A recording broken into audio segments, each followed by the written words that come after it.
Hello, hello, hello, and welcome. I'm Mehran Khalili. We are DiEM25, a radical movement for Europe, and this is another live discussion with our coordinating team featuring subversive ideas you won't hear anywhere else. And today we'll be looking at the COP28 International Climate Conference that's currently happening in Dubai, where 160 heads of state are meeting to ostensibly figure out ways to stop greenhouse gas emissions, which are making conditions on our planet, the only one we have, unbearable.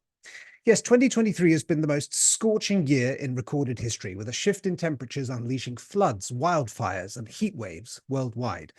Governments simply aren't reducing emissions fast enough to stave off the worst of global heating. And yet, following a familiar pattern, the Dubai summit is already not inspiring confidence. For a start, this time it's hosted by a petrostate and led by a literal sultan of fossil fuels, Ahmed Al-Jaber, the CEO of the Abu Dhabi National Oil Company. His game-changing plan is to give oil and gas corporations more influence over the climate change summit, and he's already been caught using his position as head of the conference to lobby foreign governments to buy his fossil fuels. According to one climate NGO leader, the summit is a circus, with the petrostates as the ringmasters and everyone else as the clowns. So, with this rather dismal picture in mind, what would an achievable, positive outcome of the conference look like? We'll be unpacking what's being discussed in Dubai and what kind of role Europe could be playing to lead the way towards climate justice. And, of course, we'll be debating what climate activists and all of us could be doing to change the game and bring about a sustainable future. Our panel, including our own Yanis Varoufakis, will be looking into this, as well as our collection of activist doers and thinkers, and you out there watching us on YouTube live. If you've got thoughts, comments, rants, anything that comes into your head, something you feel like you really must reply to, then please put it in the YouTube chat and we'll put it to our panel. Let's kick it off with Yanis. Thank you, Mehran. Well, you said everything. What else is there to add? Except some humor, perhaps, and a little bit of political economy. And the humor comes in the form of saying, imagine that we wanted to turn the world vegan, and we took the leader of a pack of wolves to head a conference on how to turn the world vegan. It's equivalent of having COP28, a global conference whose purpose should be to eradicate fossil fuels, because without the eradication of fossil fuels, nothing can be done to arrest this very fast movement towards the point of no return for our species, for this planet.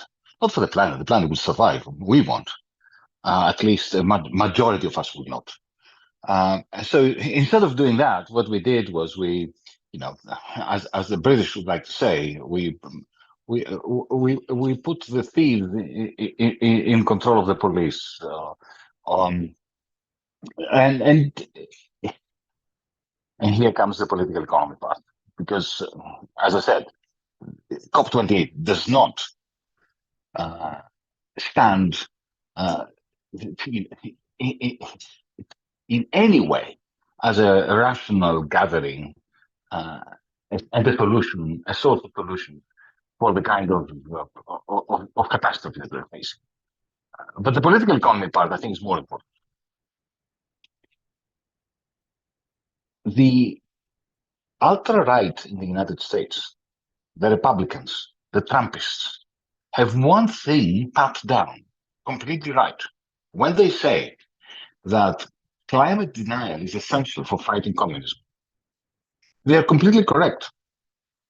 Because the admission of climate change, of a climate crisis, is an admission that capitalism is detrimental to the interests of humanity. Let's face it, what is the argument in favor of a market-based economy, of a capitalist economy, an economy where all economic activity, production, distribution, labor, the provision of machines and so on, goes through markets? The argument is that a market is best placed to coordinate our scarce resources, the use of our scarce resources, so as to produce things that we want, goods, and I would say it once more, goods. The problem with CO2, with methane, with all these gases which are destroying the planet, which are causing the overheating of the planet, and therefore are rendering the planet uninhabitable for billions of human beings. All these things are not goods, they are bads. They are the definition of that which one does not want. So why would anyone rely on markets that are mechanisms for distributing goods and producing goods to distribute and produce solutions to the emission of bads? There's absolutely no way. The only way you can do that, the only way you can have a market solution for emissions is if you turn the bads into goods. And how could you do that? You need to have a state that ensures that everyone who emits CO2 is firstly monitored by the state. The state measures how much each one of us emits in the form of methane or CO2 or whatever, then charges us a price which is artificially created by a state that has created a market for bads out of the ideological commitment to finding solutions that are market-based. That is an absurdity. The idea of creating markets for bads is the worst combination of pro-market solutions or solutions that are based on markets and authoritarian statism. And it really doesn't work. So what we need is a very high carbon tax, which, however, is redistributed completely neutrally. It's collected by our states and redistributed towards the have-nots. In other words, the big question is twofold. How do we tax all those bads that are destroying the planet and making sure that that tax is paid by the rich, not the poor? Remember why we had the Gilets jaunes in France? Because Emmanuel Macron, in his libertarian, neoliberal mindset, decided that it would be the poor that would pay for the climate transition. The result was a major, major, major uprising. So the big question is, how do we make the rich pay for the green transition? And the answer cannot include markets, because markets are never going to operate in a way that deal with the green transition and make the rich pay for it. This is why nothing short of socialism is going to do it. That's why the Trumpists are right. Acknowledging climate change and climate catastrophe is effectively acknowledging the importance of shifting away from capitalism, or techno-feudalism as I call it, to something that is socialist, based on the commons, and based on the rapid and radical transfer of property rights from the minority to the majority. Thank you, Martin. Thank you, Yanis.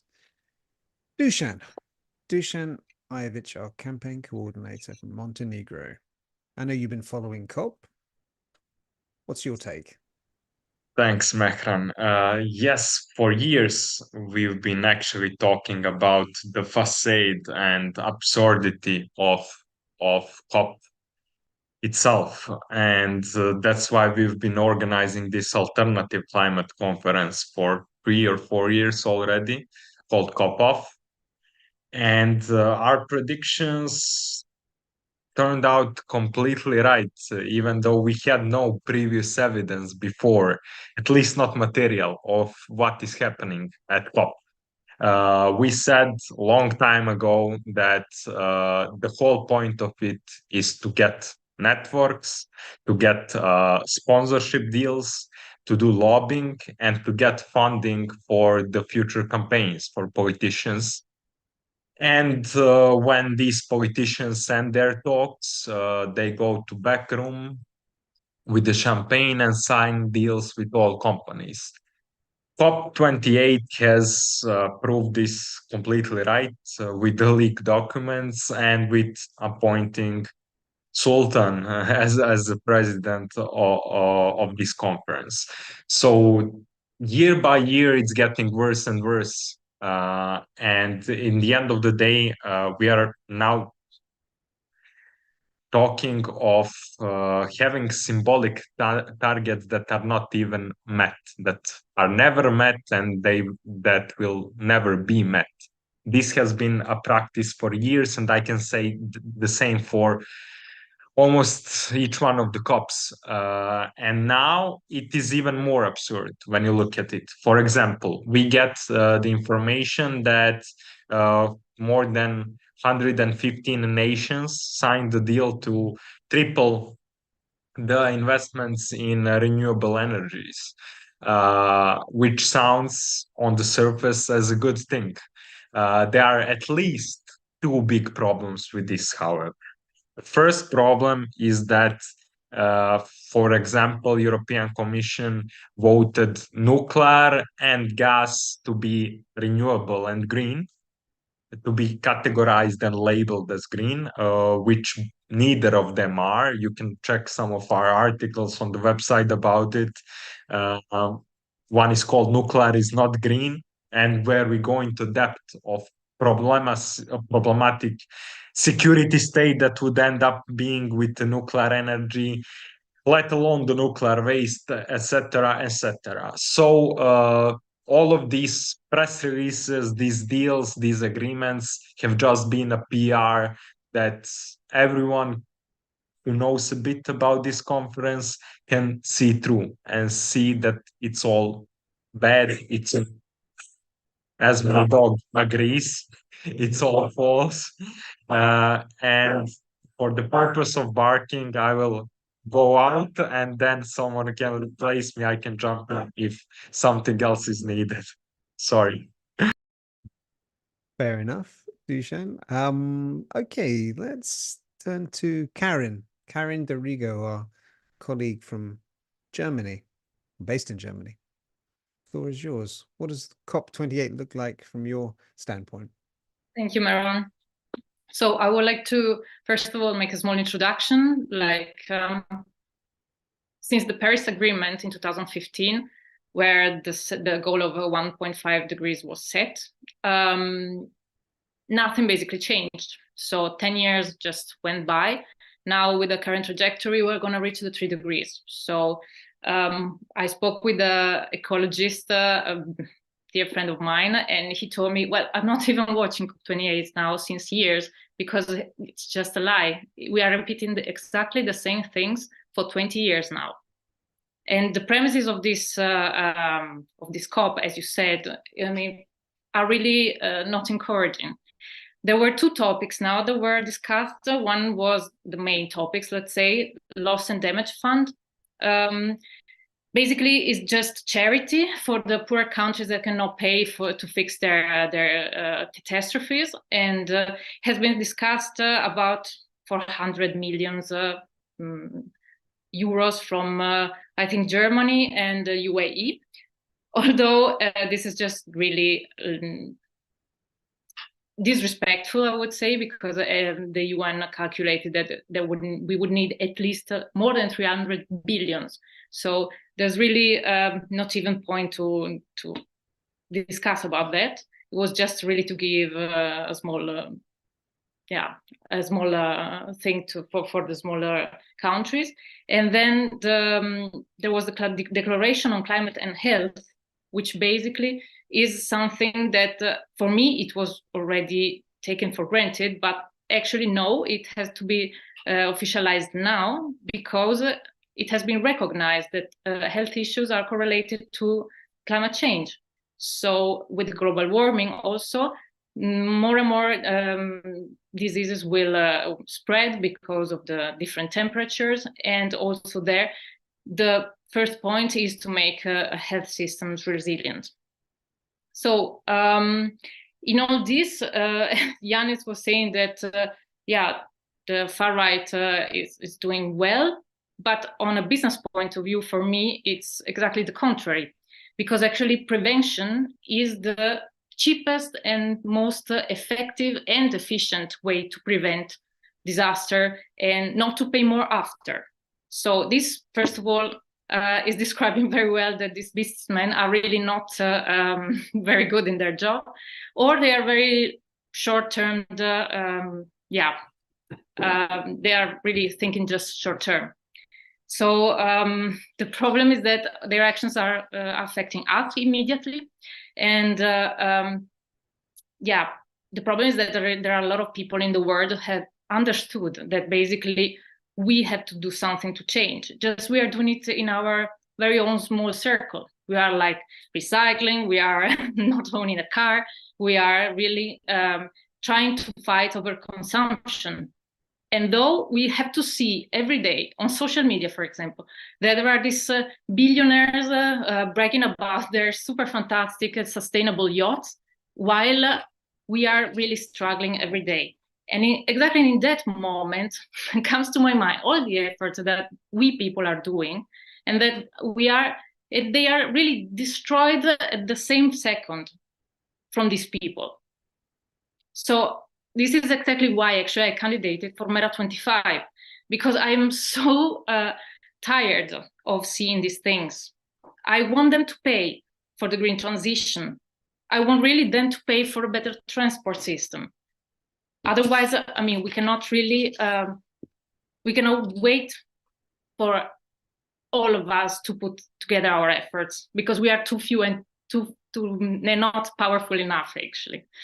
And the last thing I would like to say, we are always speaking about climate neutrality. Well, this is not my goal. I want to live in a circular economy.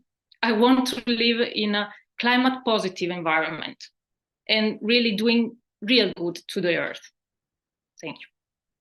Thank you for that, Karen. Karen just mentioned Mera25. That's our political party in Germany. Well, one of our political parties, in this case, in Karen's case, in Germany, where we'll be running in the European elections next June. And Karen, as you said, is going to be standing as a candidate. Let me read a couple of your comments. Salvatore Stefanelli, forgive me, says, a global carbon tax is unrealistic, I think. I would favor targeting the public subsidy to fossil fuels and animal agriculture. Redirecting those to renewables would be a good step.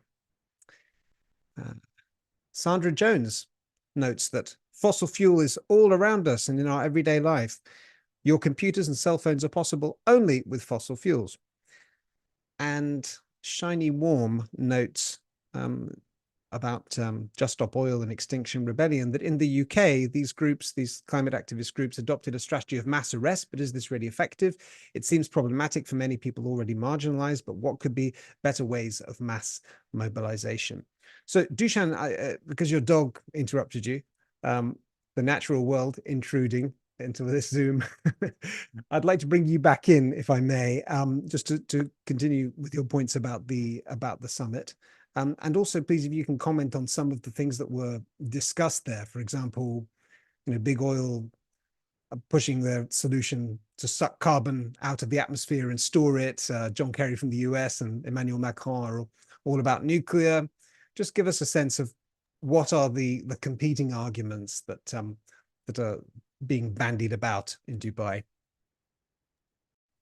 Yes, thanks, Macron. Well, the good thing about my dog interrupting me is that we are proving we are also non-human animal friendly live stream. So it's for the planet Earth. But what I wanted to say is that we are going to, as Karin correctly noted, we are going to hear all over again that we are all responsible for the climate crisis. But let's face it, statistics prove and show that it's all on them, on the people that are actually gathering to solve this climate crisis. For example, the new study shows that the richest 1% account for more carbon emissions than the poorest 66%. And just 12 oligarchs with their mega yachts, private jets, mansions, and investments pollute more than 2.1 million homes. So we need to put those things in perspective, alongside with some government spendings that some of our viewership noted. I know that only G20 states, since the Paris Agreement, gave in subsidies only to fossil fuel industry more than 3 trillion euros since the Paris Agreement. So I think it's a very good point that we need to redirect those subsidies for the very, very beginning, starting yesterday, you know, and agriculture subsidies. In that case, we also signed a plant-based treaty. DiEM25 endorsed it, the initiative to do exactly that based on a fossil fuel treaty. Our moderator can link the plant-based treaty in the comments for people to see that are going to be in our updated program for the EU elections, alongside with stopping subsidies for fossil fuel that was already in there in 2019. The point is, however, that neither these high-tech solutions that we don't have, and it's very dangerous to believe that we are going to have one day and just wait for some miracle to happen and save us. That doesn't work. The research by Jason Hickel and the others prove that we need to drastically reduce the consumption of the rich, and especially in global north, and especially in those industries that are bad and or insufficient and not needed at all, like marketing industry, for example, to add to fast fashion, to fossil fuels, to agriculture, animal-based agriculture, and so on and so on. So we need radical degrowth, and that means that we need to focus less on GDP and the growth for the sake of growth and the consumption for the sake of consumption, and redirect our funds into things that matter, into happiness, better work-life balance, universal basic income, and sustainable ways of traveling, of living, of eating, and everything that goes alongside with it. But to make that happen, as all of our previous speakers said, we need tax the rich for the very beginning, for the starter. Thank you for that, Dushan. Daphne Delcara, based in France. What is yours? Yeah, thank you, Mehran. So I'd like to revert back a little bit to the question of COP, and can it, like, whether it is like a place where we can where solutions can emerge.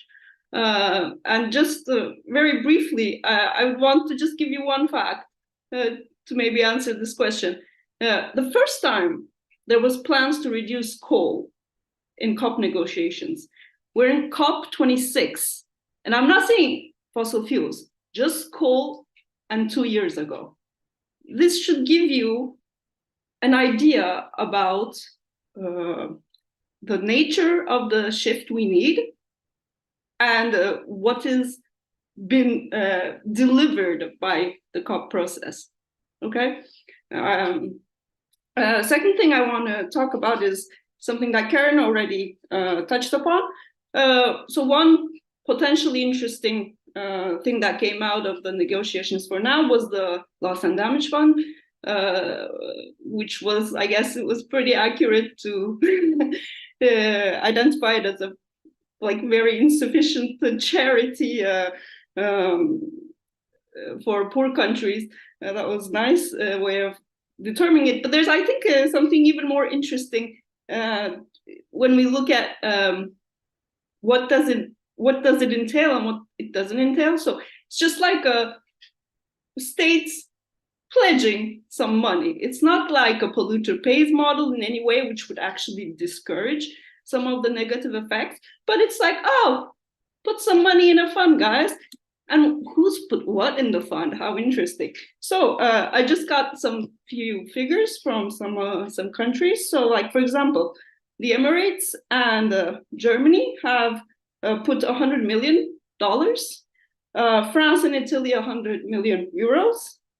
And the US has pledged $17.5 million.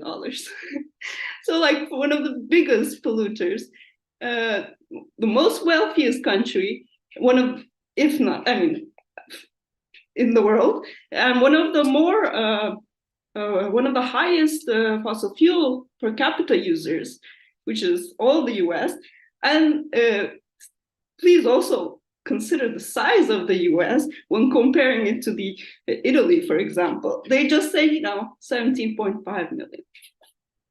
So that's just a little glimpse into how sad things are. Moving forward, I like to come back to some things Yanis said, and I think it's really important to say again and again how like the markets as a tool to fix the massive problems that we face is just ridiculous.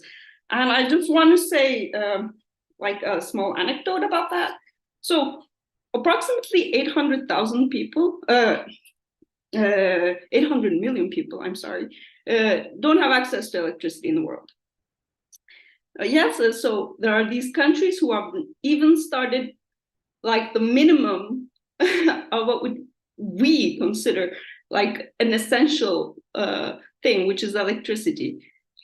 And as things go, and just by some magical hopefulness, we think that these countries, these countries start to go forward towards accessing electricity.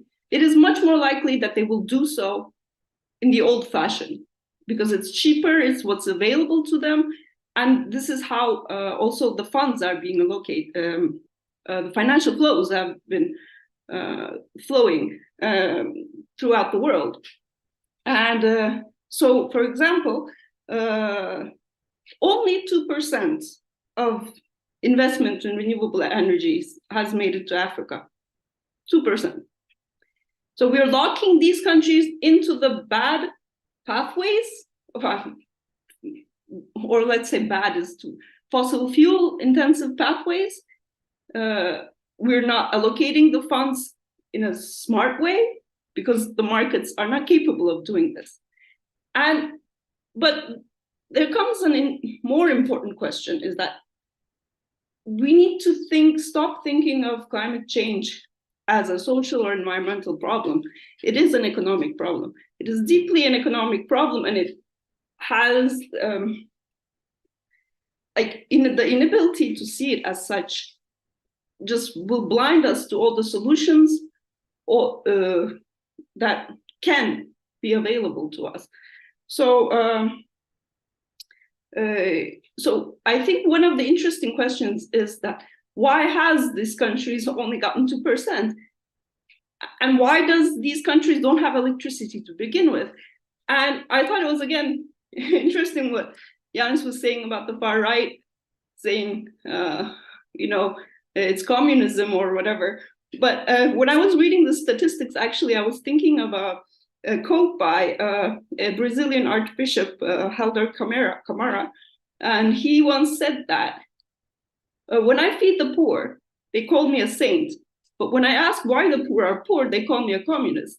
So if we're asking, why can't we put countries on track to a green transition, or countries that are not even on the electricity grid into a grid, if we're asking, is it to do with CO2 emissions, instead of asking, why are these countries poor?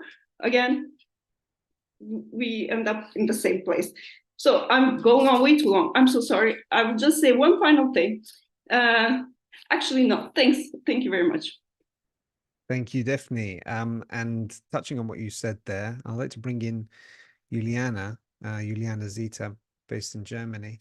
And perhaps you can also comment, Juliana, on what Daphne and Yanis said about far-right governments, this far-right wave that seems to be, well, I won't say it's come out of nowhere. Javier Milei in Argentina, possibly Trump next year, probably, unfortunately, Trump next year, it's looking like. And now in Europe, we've got Geert Wilders in the Netherlands, the far right in second place in Germany and France. So how does all that impact the pushback against climate change? Thank you, Mehran. I gladly touch upon this. First, I want to say something. which is Karin is not just a candidate for the European election, she is our #1 candidate for the European election. So I think that's important. So watch out for her in the next months. Yeah, going back to the topic, look, I think it has been for decades a fight between rich and powerful and poor. Poverty has gotten stronger and stronger in the last few decades, and far-right parties, and we have done this analysis a lot of times, have been a tool of rich people for a long time. And climate change kind of became like a battlefield for power. There's also the question of how we as a society define freedom, for example. And freedom has been strongly connected to climate change, but in a kind of very negative way, where if green parties, left parties, climate activists speak about climate change and what we have to do, the counter argument is always they're taking your freedom away, your freedom of having a car, your freedom of buying whatever you want, but everything is concentrated on materialism and consume. And in that sense, Daphne is right. It is about economy, but it shouldn't be about economy. That's the key problem. And now with people suffering economically more and more, they're not open to changing ways to the topic of climate change. And this is how the far right is gaining more and more momentum because of a huge frustration and dissatisfaction in the majority of people. And they know exactly, I mean, they're populists for no other reason than to know where the fear in people lies, and that it's connected to this sense of losing your freedom. And this is where they have they're building their campaigning on.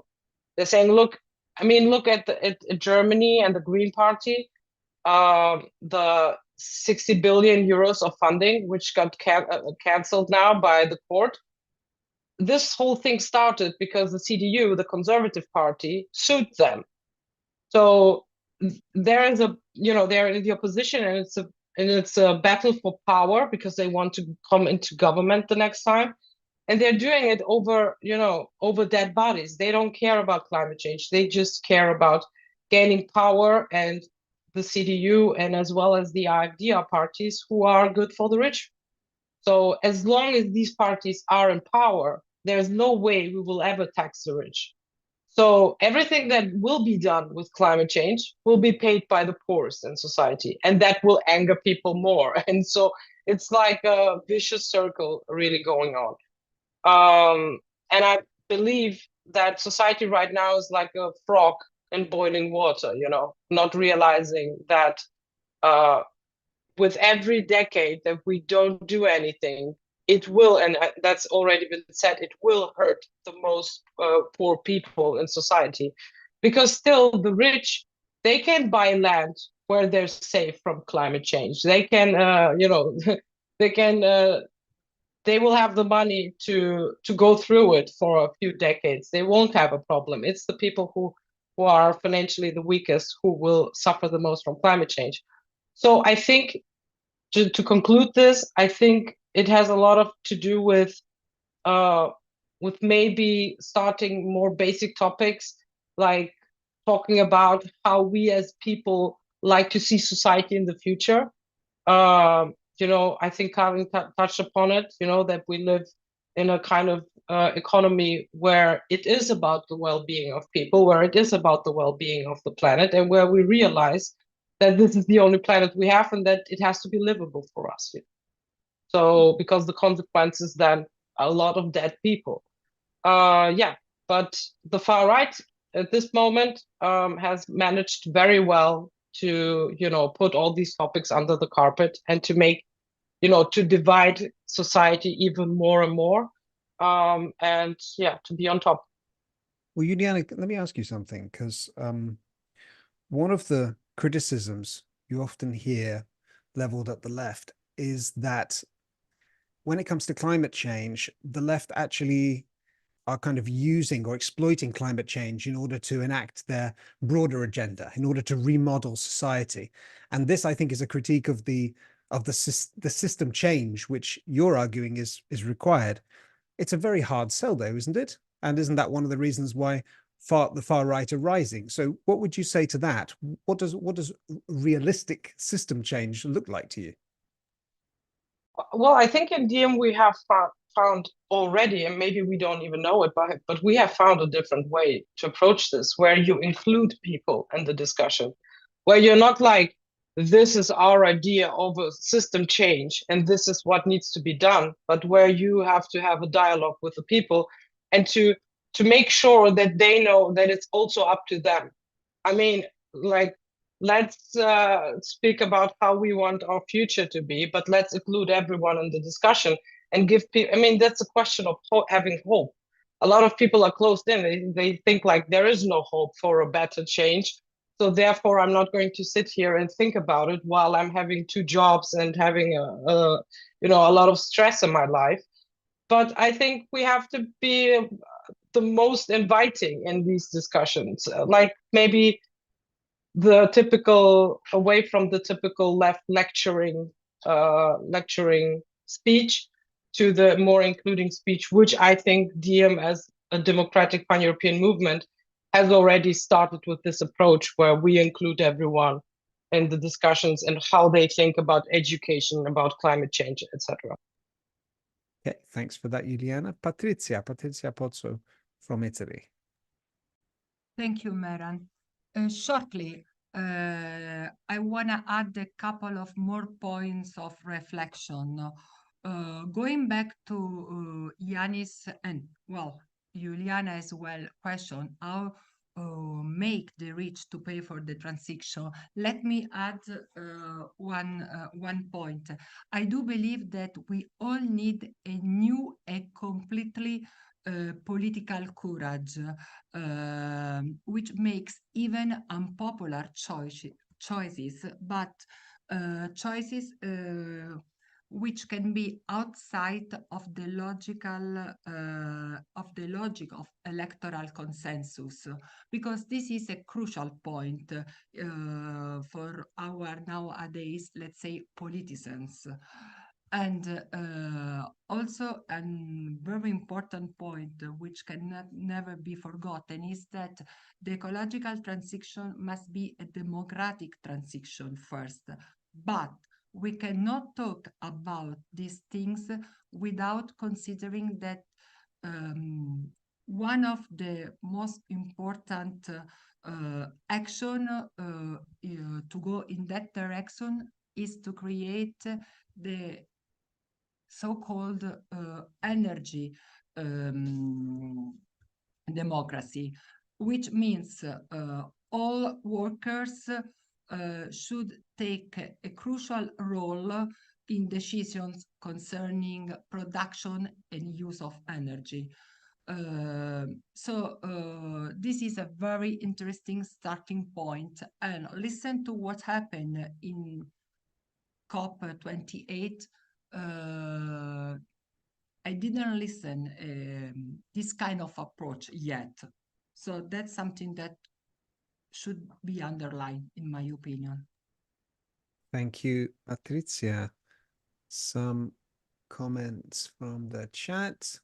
Someone comments that regulations cementing monopolistic industry are the real problem. And Avshara notes that uni-party elites are the problem. I assume he or she is implying that they are no different from the kings and queens of old.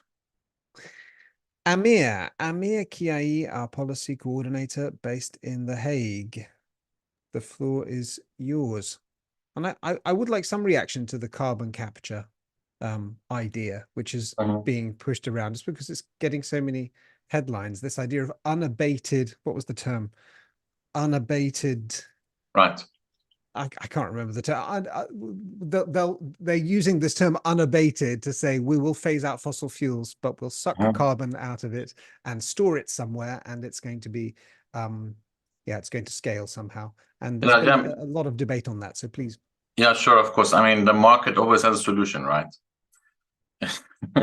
in that sense. So this is, I mean, this has already been proven that it's a gimmick. I think there's been hundreds of pilot cases of carbon capture and storage projects all across the world, and they're just not feasible. The amount of infrastructure needed to capture the carbon and pump it down into storage tanks and keep it there forever is just simply unfeasible. You know, we're better off doing it the easy, logical way of reducing our emissions. But we also know that these crises are just again another opportunity for those that have power and have are rich and have the connections and so on. And we've been talking throughout the live stream today to further entrench their position. So this is just another one. And it's also, again, maybe trying to simplify the message and maybe try to, you know, use the silver bullet idea of how we've also become used to living this life where we sit and we tap a button and the food arrives and everything happens magically, automatically, and so on. So that's also maybe another discussion for another time, perhaps, but this is just sort of adding to that line of thought. So I hope that answers a little bit, Mehran, but people can easily just, you know, with some research come to their own conclusion. It's quite obvious, especially because we know that, I mean, that 30 to 35% of global greenhouse gas emissions emanate from animal-based agriculture, right? And that's the whole industry supply chain, if you will. So just simply reducing, paying for the actual cost of meat and chicken and livestock, etc., in the global north will already show the impact. And Dushan mentioned the plant-based treaty, which we've signed, and that's also walking along that path. And it's just not just DiEM25, but hundreds of other organizations, cities, and localities have signed on to that and are pledging that. And we see the next generation as it is already picking it up. So there are much more natural solutions to this that we don't have to make people like Bill Gates richer with his smart nuclear power stations and so on. If time allows me, I wanted to just quickly touch on an issue that is oftentimes hidden from this Conference of Parties conference, which is the issue related to the military and wars. And when these agreements were signed, both the Kyoto Protocol of 1997 and the Paris Agreement in 2015, due to pressure from the United States, any kind of accounting or tracking of emissions related to the military industrial complex, if you will, are excluded. So there's nothing agreed on it. There's nothing being surveyed about it, and there's nothing really being published through governmental work that would otherwise happen if it was included in general. However, because it's such a huge issue and it's an obvious one, given that the US military is the largest institutional user of fossil fuels, research has shown that the military globally accounts for 6% of greenhouse gas emissions. Yeah. And these are, again, estimates. And that's 3 times the emissions from civil aviation globally combined. So all those jets flying around emit a third, in terms of civil aviation, emit a third of what the military is emitting. And this data doesn't take into account estimates from wars that are raging right now. Some research has shown that the war in Ukraine has released more than 100 million greenhouse gas emission equivalent tons, and in Gaza, where more than half the homes have been destroyed and over 25,000 bombs have been dropped. The environmental estimates, and again, it's very hard to talk about it like as people are getting bombed and dying right now, is in the millions for the reconstruction of Gaza eventually. So I think taking this knowledge and information, and we saw some signs of that already within the climate movement, is to take the issue of military seriously. And for our friends in Extinction Rebellion, Just Stop Oil, Fridays for Future, and others, to start including a military dimension in their thoughts and in their actions. and to reinforce the link between the militarism and the environmental disaster that we are facing. Essentially, to decarbonize, we have to demilitarize. Thanks. Thank you, Amir. Good point. Well, everyone's cheering for their side on social media and sneering at people calling for peace. It's worth noting that war is terrible for the planet, as well as, of course, for all the people that are involved. Who's next? Eric Edman, our political director, based in Brussels. And I would like your comment, Eric, if possible, on the issue of nuclear power proposed as a silver bullet, or at least a solution for climate change by Macron, by Kerry, and I think by several other big nations. What's your take? Well, indeed, by none less than the European Union itself, when it decided that together with gas, I'll repeat that just in case my internet cuts out or people think that they misheard. Yes, gas and nuclear energy are considered green energy sources and transitionary technologies, which should be used for us to phase out of fossil fuels and into the green utopia of the future. This is how the European Union has approached the topic of nuclear energy. And DiEM25 took a very clear position, which we voted on at the time, that neither gas nor nuclear energy can be considered green. On nuclear energy in particular, the list is huge. On the one hand, let's leave whether it's green or not for the second phase. But first of all, it's incredibly dangerous. Nuclear, we've seen again and again, whether it's Chernobyl or Fukushima, what can happen if a nuclear power plant goes wrong for whatever reason is catastrophic. Just this summer, with the temperature rising everywhere in the world, including in Europe, France had a problem with its rivers overheating, which they are dependent on for cooling their nuclear reactors of their nuclear power plants. So it's an incredibly dangerous technology that if it goes wrong, it doesn't just mean that we don't have electricity, it means that we have a nuclear catastrophe on our hands. That's just point number one.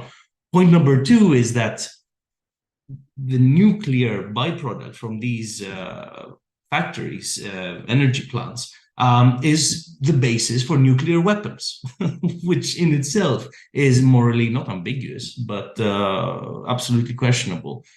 They take far too long to build, between 1 and 2 decades, and we need solutions right now. Indeed, we needed them a decade ago. If anything, we're late. We can't wait for 1 to 2 decades to start transitioning to alternative energy sources. If they require mining, which, unlike renewable energy sources, is not green, is damaging for the environment, and it in itself is a very energy-intensive process. And what am I missing? Of course, and this is definitely where the green question comes in. What do you do with the nuclear waste, which lasts for at least 200,000 years in the Earth? There is no sufficient technology for 100% guaranteeing that we won't be seeing the consequences of our planet, of the ecosystem, of other fellow beings on this planet, and indeed of humans ourselves, being poisoned by nuclear waste. So nuclear power is just it's a lazy argument that people that want to depend on miraculous technological solutions like to depend on. But really, when you look at the facts, it's just not good enough on any front, really. And with all of that, I forgot what I myself wanted to talk about, which was, yes, the European Parliament. So this is European election year, right? In June, we've got European elections. That topic, we spoke a lot about fossil fuels, but there are other elements that fall under the need for a green transition and the kind of adaptations that we need to see in society, in our economy, in our politics, in order for us to become future-proof and sustainable.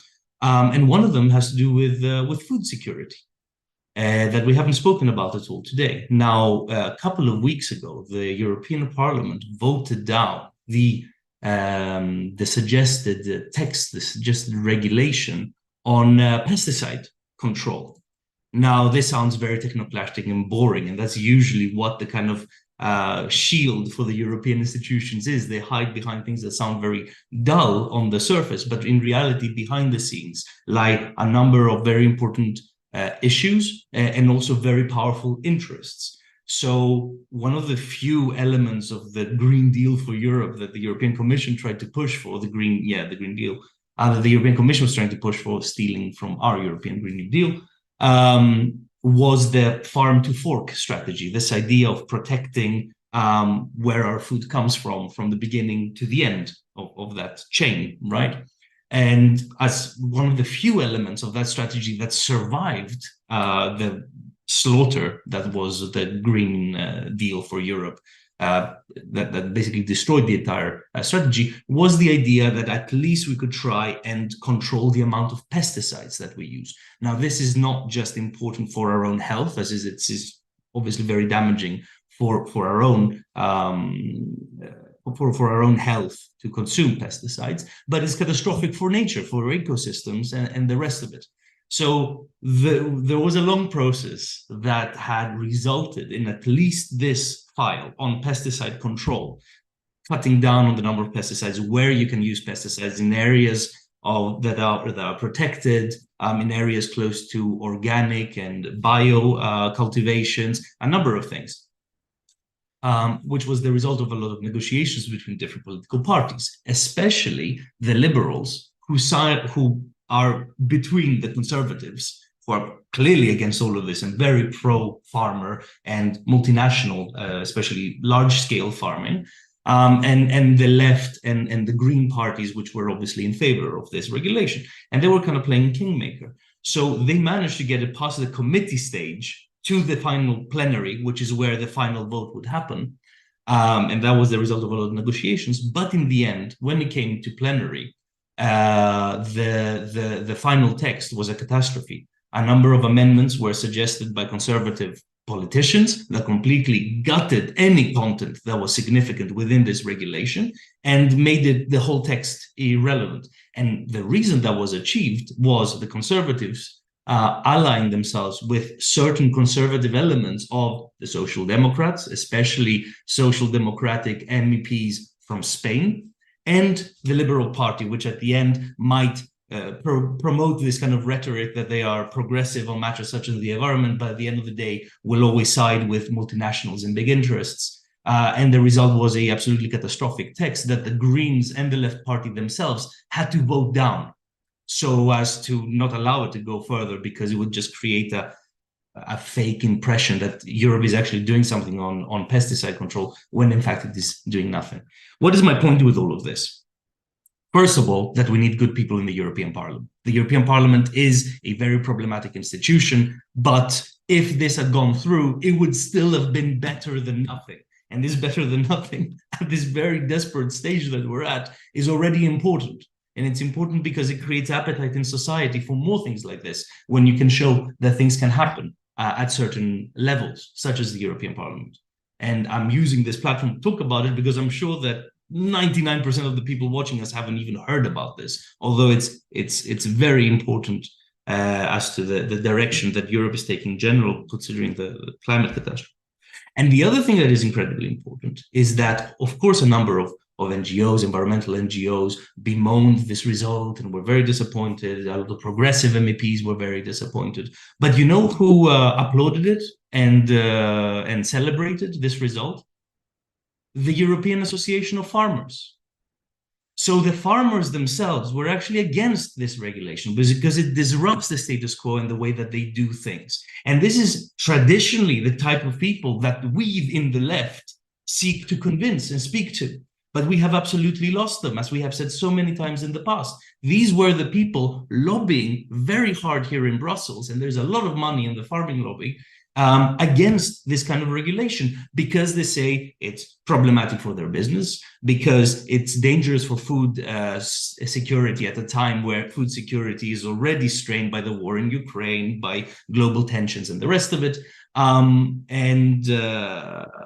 And we didn't manage to convince them, because at the end of the day, and many of the previous speakers touched upon this, we haven't been able to present a vision for the world that makes these people feel secure in this change. They believe that our changes are being pushed by people from cities who have no understanding of the reality and who's going to throw these farmers under the bus so that we can secure these airy-fairy theoretical ideas about preserving the planet. What we need to convince these people about is that the biggest threat to food security is not limiting the use of pesticides, but climate change. There is nothing more catastrophic to food security than climate change, and there's nothing more catastrophic to their livelihoods. If we can already really continue pushing, so that we have that basis, that we all agree that there is no alternative to doing something about the situation that we're in.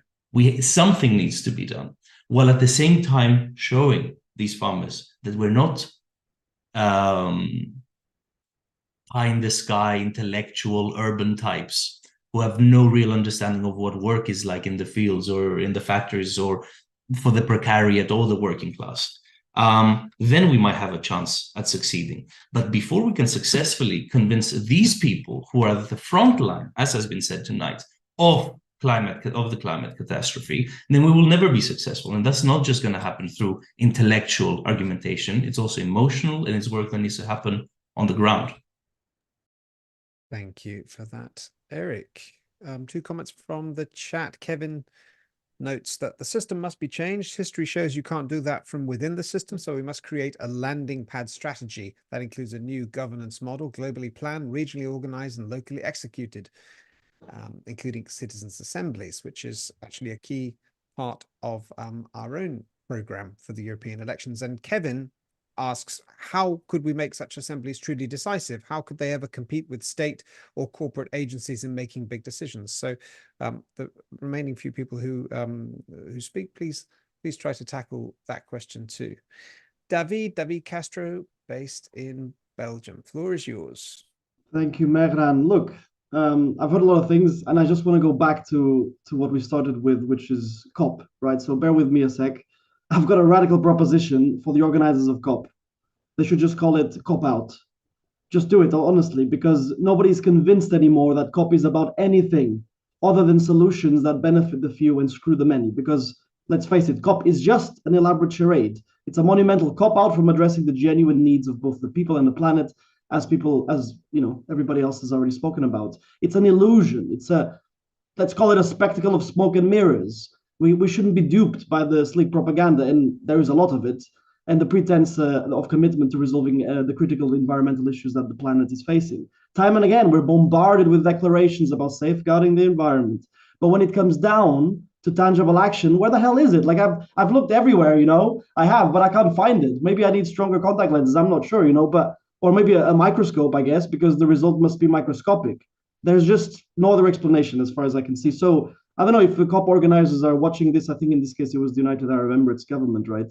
If you're listening to this, please just rename it COP out, because you know better than everyone else that what you're doing is about maintaining appearances instead of any substantive change. And just to finalize, the real transformation, the kind that makes a lasting impact that we've spoken about time and again at DiEM25, stems from collective effort. It comes from people uniting and standing up for what is just and what is necessary. And that's the ethos, ultimately, that's driving the driving force behind our movement at DiEM. We're not just talking about change, we're mobilizing, we're on the front lines, we're striving to create a future that aligns with the ideals that we are passionate about and that we advocate for. So join us with that, and join us in that in diem25.org/join and be part of that change. Thank you. Thank you for that, David. Yes, bottom up, we do it ourselves. Daphne Del Cara, we're reaching the end of the hour, but Daphne, I know you have a final comment to bring you back in, and then we'll close. Daphne. Yes, thanks. Just to reiterate something. So when we say system change, not climate change, that system change must be enormous, because the accelerating factor is the global economy. And this might seem impossible, but I'd like to remind people that in the West, this already happened. It was in the Bretton Woods Conference that we restructured and replanned the whole the Western global economic order. So this is something that can not only happen, it has happened. However, this was due to 2 things, in my opinion. One was the astounding amount of militancy of the late 19th and early 20th century, but also the absolute horrific devastations of the First and Second World Wars. So my message would be that please let us change the system without having to go through this scale of a devastation. Let us learn from the past. Thank you. Thank you. Definitely really good point there. And I saw a graph yesterday that showed sort of the trajectory over time of different countries' awareness that climate change is a serious problem in their countries. And Australia over the last couple of years has just gone like that. Why? Because of the wildfires. So you're absolutely right. Just so sorry, one other very important thing that I forgot is that one of the things that made the Bretton Woods Conference a success, and what is preventing COP from being a success, that bankers and lobbyists were not part of the negotiations. So maybe that's also a lesson that COP can take from the past. Good point, and thank you for the case study and the best practice, and ending on that more encouraging note than my intro set the tone for at the beginning. Okay, we've gone a bit past the hour, but with that, we're going to close. If you out there would like to get more involved in DiEM, it's very simple. You go to diem25.org/join, as David said, and within a few seconds, you can become a member, or at the very least, hit like or subscribe to be tuned into our YouTube channel, where we're doing these live streams every 2 weeks. We've got interviews throughout during the every 2 weeks, and things that we're trying to put forward in order to break down some of the problems that we've talked about tonight, and from a policy point of view, from an activism point of view. So like or subscribe or join. Thank you again to my panel. Thank you to you out there for listening, and see you at the same time, same place, 2 weeks from now. Take care and stay safe.